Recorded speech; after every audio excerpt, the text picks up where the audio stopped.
Assalamu alaikum. This is Prapunti Chakraborty. Welcome you to the English news from BTV Chattogram. Let's begin with the headlines. Energy advisor inaugurates fuel transfer from Chattogram to Dhaka through pipeline.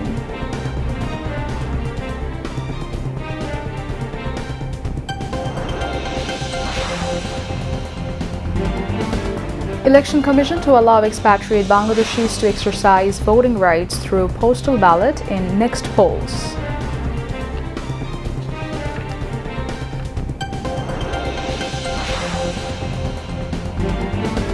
All community members to work for a nation to build a prosperous Bangladesh, says Relief Advisor.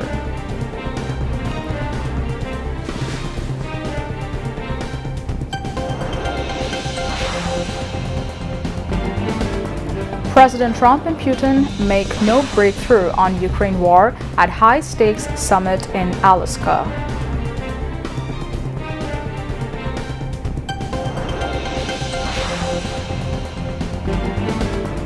And Liverpool seal 4-0 against Bournemouth in opening match of Premier League.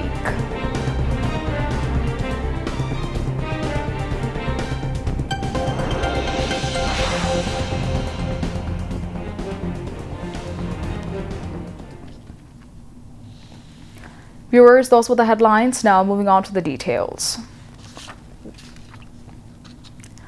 For the first time in the country's history, preparations have been completed to transfer fuel directly from Chattogram to Dhaka through pipeline. This development is expected to bring a revolutionary change to Bangladesh's fuel transportation sector. The initiative was inaugurated this morning at the Podda Oil Company's Despes terminal in Chattogram by the advisor to the Ministry of Power, Energy and Mineral Resources, Fazil Kabir Khan. He noted that regular fuel supply through the 250-kilometer-long pipeline will save at least 226 crore taka every year in transport cost. Bangladesh Petroleum Corporation currently spends about 326 crore taka annually to transport fuel from Chattogram to Dhaka. Supplying the same amount of fuel through the pipeline will cost only 90 crore taka. In addition, billions more would be saved by reducing system loss and eliminating corruption and corruption. The underground pipeline has been constructed jointly by the Bangladesh Petroleum Corporation and the Army's 24 Engineering Construction Brigade. Energy Secretary Muhammad Saiful Islam and Major General Muhammad Hassan Uzzaman, Chief of the Army's Engineering Division, were also present at the inauguration along with other officials. The Election Commission is going to allow expatriate Bangladeshis to cast their votes in the 13th national elections through postal ballot. However, their ballot papers will only contain symbols and not the names of the candidates. Election Commission Senior Secretary Akhtar Ahmed said that those engaged in election-related duties inside the country will also be brought under voting rights. Although this provision existed in the law, it had never been implemented in practice, he said. Despite making up more than 10% of the country's total voters, no effective measures had ever been taken to ensure their voting rights. But for the first time, the interim government has taken this historic initiative to guarantee the voting rights of expatriates, which has made them happy. Mashti, the birth anniversary of Lord Krishna, the great incarnation of the Sanatani religion, today. The Hindu community is celebrating Mashti of Sri Krishna with great enthusiasm across the country, including Chattogram. On this occasion, a grand procession was brought out in Chattogram today, organized by the Mashti Ujjapon Porishad. Advisor on Disaster and Relief Management and Liberation War Affairs, Farooqi Azam, was the chief guest at the inaugural ceremony. He said the people of all communities in Chattogram will collectively be involved and add strength and courage to the future progress of the nation. The advisor hoped the elected government of the future will work to fulfill the just demands of the Sanatani community. Lion R.K. Das Rupu, General Secretary of the Mashti Ujjapon Porishad Central Committee, presided over, while BNP's International Affairs Co-Secretary Barrister Rumin Farhana, Chattogram Metropolitan Mashti Ujjapon Porishad President Lion Shankar Sengupta, General Secretary Dr. Rajiv Bishash, Executive General Secretary Biplab Departho, and other leaders of the Sanatani community addressed the occasion. Later, City Mayor Dr. Shahadat Hussain inaugurated the procession at the Jameson Hall premises in the city. The mayor said the future Chattogram city will be a safe city for people of all religions, castes, and classes. A colorful procession with the participation of a large number of persons of Shonatuni community paraded various roads of the city. Viral contagious fever has spread across the country, including capital Dhaka. Various symptoms such as cold, cough, allergies, severe body pain, diarrhea, and vomiting are also appearing on the affected human bodies. Physicians said that these symptoms usually subside within 3 to 5 days. They also said fever spread at alarming rate due to weather change. If a person of a family catches fever, rest members are also affected. Doctors also mentioned that the fever is spreading at an alarming rate due to sudden weather changes. If one member of a family catches the fever, it quickly spreads to others as well. Specialists advise the people to take adequate rest, eat light meals, maintain cleanliness, and avoid taking medicines without a doctor's prescription instead of panicking.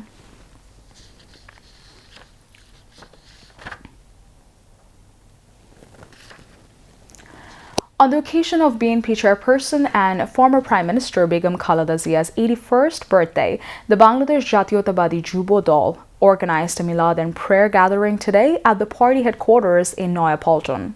BNP Standing Committee member Salahuddin Ahmed attended the program as the chief guest. In his remarks, he said that Begum Khaleda Zia has spent her entire life fighting for democracy as an uncompromising national leader. Prayers were later offered for her good health and long life. Leaders of the Jubo Dal Central Executive Committee and many others were also present at the prayer gathering.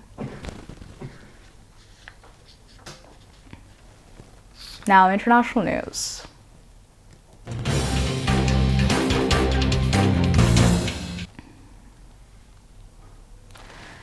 Donald Trump and Vladimir Putin on Friday made no breakthrough on Ukraine at their high-stakes summit, pointing to areas of agreement and rekindling of friendship, but offering no news on a ceasefire. Trump, fond of calling himself a master deal maker, rolled out the red carpet for Putin at an Alaska air base in the first time the Russian leader was allowed on Western soil since he ordered the invasion of Ukraine in February 2022. After an abrupt ending to 3 hours of talks with aides, Trump and Putin offered warm words but took no questions from reporters, highly unusual for the media-savvy U.S. president. Trump called the meeting extremely productive with many points agreed, although he did not offer specifics. Putin also spoke in general terms of cooperation in a joint press appearance that lasted just 12 minutes. As Trump mused about a second meeting, Putin smiled and said in English, "Next time in Moscow." The death toll from heavy monsoon falls and floods and landslides in Pakistan and Pakistan-administered Kashmir continues to rise rapidly, with 307 people now confirmed dead. Most of the deaths were recorded by disaster authorities in the mountainous Khyber Pakhtunkhwa province in northwest Pakistan. At least 74 homes have been damaged, and a rescue helicopter crashed during operations, killing at least its 5 crew. 9 more people were killed in Pakistan-administered Kashmir, while 5 died in the northern Gilgit-Baltistan region, authorities said. Government forecasters said heavy rainfall was expected until 21st August in the northwest of the country, where several areas have been declared disaster zones.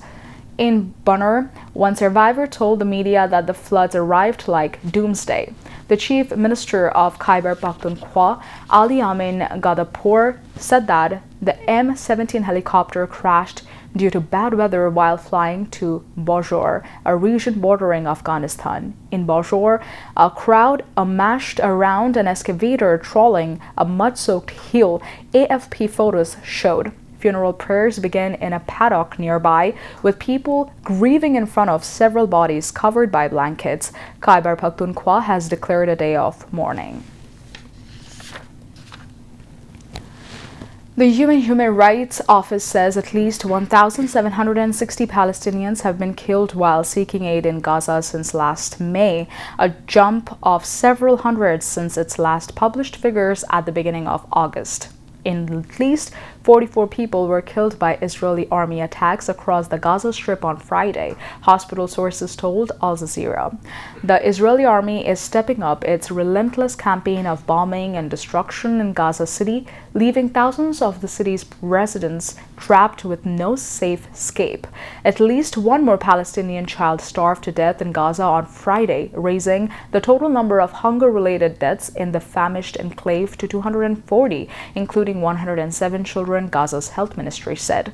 Israel's war on Gaza has killed at least 61,827 people and wounded 1,55,275.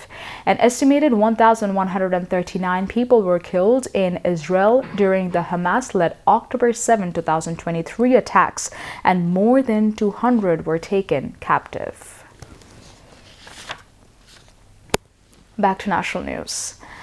Chattogram City Corporation John Mashtumi Ujapon Porishad organized the John Mashtumi Festival at the city's Theatre Institute premises. Engineer Probal Rokhit presided over, while City Mayor Dr. Shahadat Hussain attended as the chief guest. Among others, International Affairs Co-Secretary of BNP Barrister Rumin Farhana, Assistant Indian High Commissioner in Chattogram Dr. Rajiv Ranjan, Additional Divisional Commissioner Sharmin Jahan, CMP Deputy Commissioner Alamgir Hussain, City Corporation Chief Executive Officer Sheikh Mohammad Tawhidul Islam, City Corporation Secretary Ashraful Amin, and other concerned officials were also addressed in the occasion.